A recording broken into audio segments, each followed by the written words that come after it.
movie of my life started in Saigon. It was during the Vietnam War in 1975. I am 4 years old, and I'm with my little sister who's barely 2, and we are in the courtyard. It was pandemonium. We would always hear the beating of helicopters, and we could hear the sirens, and even the smell of war around us. But it had become such second nature that we were just children in the courtyard, and all we wanted to do was play kick the can. My aunt, who had been visiting, had come down from the apartment building to the courtyard to check on us. And when she didn't see my sister, I could see that she was panicking and going from each side of the courtyard and then out to the street.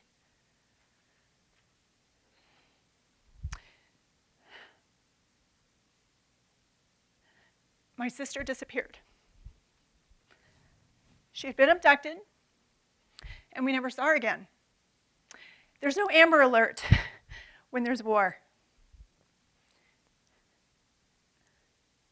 My mother was devastated,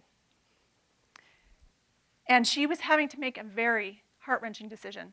We were days away from evacuating. She had to decide, do I stay and look for the daughter that has disappeared and face unknown consequences from the North Vietnamese army? Or do I save the daughter that I have and we reunite with my American GI father and we start a new life in the land of peace and prosperity? My mother did decide to evacuate, and we did start our way to the United States. When we arrived, it was not the warmest of welcome. The Vietnam War was very unpopular, and we were really rejected, and we experienced prejudice. When we would even just go to the grocery store, people wouldn't even look at us. And my mother, who couldn't even speak the language, when she looked for help, that people wouldn't help her. She didn't have a community or a bond, and she had to grieve her choice. And my father was already having to grieve in his own way because of the Vietnam vets not being treated well when they returned. So we all dealt with pains in the war in our own way. But my mother, even after having my sister, another sister, she really disconnected. And I thought that maybe it was my fault. When my sister was abducted, it was my fault. I had done something wrong because my aunt had looked at me and asked me, "Why weren't you watching your sister?" And I thought that maybe my mother had blamed me. She never said it, but she felt so much grief that she didn't know how to show me any love. So I thought, maybe if I was the ideal daughter and I would clean the house, and if I were to get good grades in school, if I could just be perfect, maybe she would love me. It would be that perfectionist characteristic that I would carry throughout my childhood and even when I started my career. I was able to start a successful banking career right out of high school. And I even went to college full-time and worked full-time because I wanted to climb the corporate ladder faster. And I wanted to be the youngest person in my position until the 20th year of what should have been the height of my career. It was the financial collapse, and we were in the middle of the recession. And when people fear change, they change. It became a hostile work environment, and my values no longer were in alignment with the culture. And my body felt hostile to life. I had 3 miscarriages and unexplained trips to the emergency room. I knew that it was time for a change.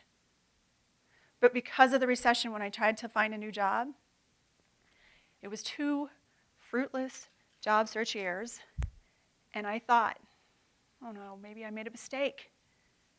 What did I do wrong? and maybe I'm a mistake. What I did get triggered was that little girl back in the courtyard.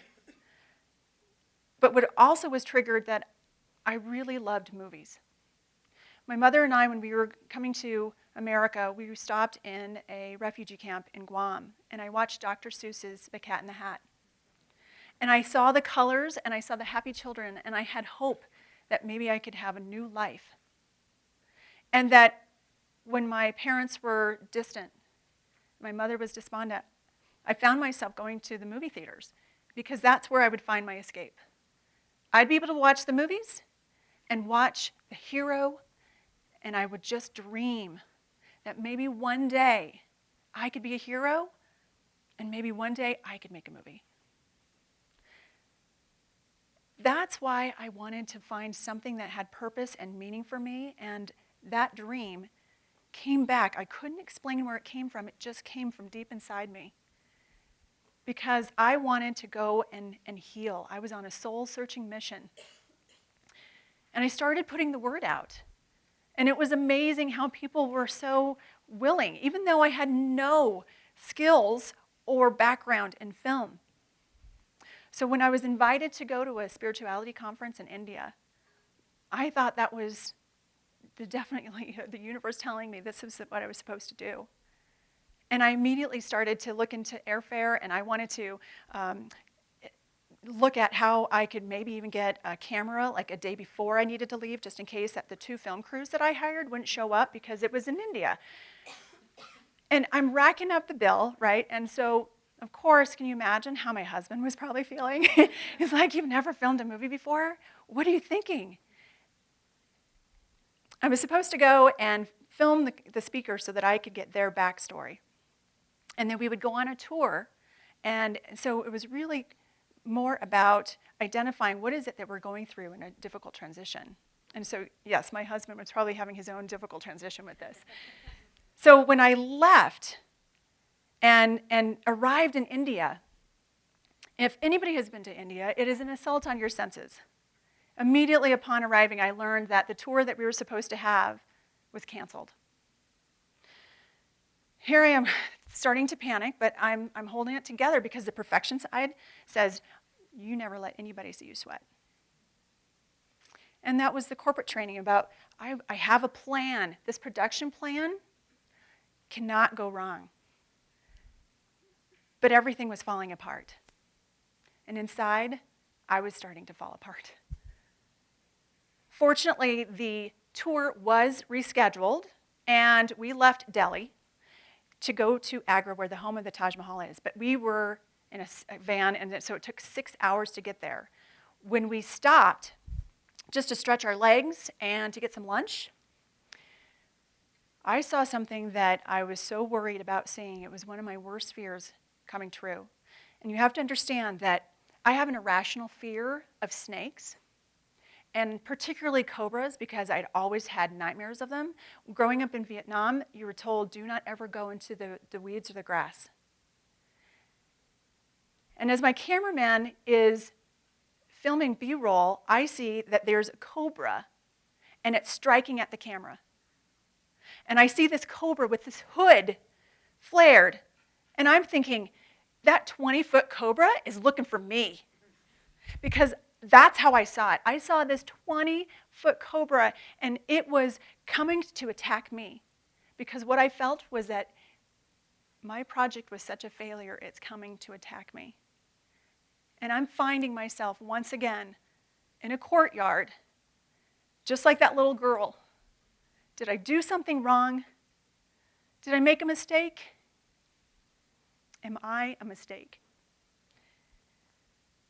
And fortunately, I'm surrounded by spiritual teachers, and so, of course, they want to help me out. And they're seeing that I'm having this meltdown. I'm breaking down. What is this reaction? And my now friend Jennifer comes to me, and she's asking me all kinds of questions, right? So she gets to the first question. She's like, what is it about the snake? It's just another creature. It's another creature of God. And I'm thinking, no, you don't understand. This is a 20-foot cobra. It's coming for me. And I felt so much energy coming up and down my body that I knew that there was something also coming to life. And when she'd asked me, though, are you afraid of dying? In that moment of thinking that I could die, I thought, no way, dying seems easy. I hadn't lived fully before I die.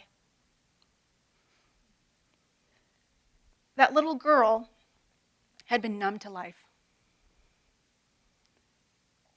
Life was hard. Later that night, I'm able to watch the footage. Of course, I'm thinking I'm safely behind the camera. I'm watching what was recorded. I'm watching the cobra, and I'm thinking, I see that the cobra was attacking, and I'm like, I'm so glad I'm behind the camera. But what I didn't expect to see is that the cobra was actually trying to escape. It wasn't attacking, it was defending itself. And when the cobra, I saw that it was trying to escape, and I didn't see that this was this powerful and fierce and magnificent creature. It was this poor cobra that had been stripped of its identity and that it kept being pulled back into a basket. It had been caged in a basket. I saw that and I saw myself. I had put myself in a basket and I didn't want to be caged anymore. Something deep inside me, again, my intuition, said, Berni, you need to step into your power. You have something to say. Stop running from your story. That wonderful moment with the cobra brought me alive. And I said, I will not hide. I'm going to step up. And if this movie has to be about me to salvage this project, I'm going to do it. The film crew, the spiritual teachers, they all banded around me. And I'm proud to say, we finished the movie.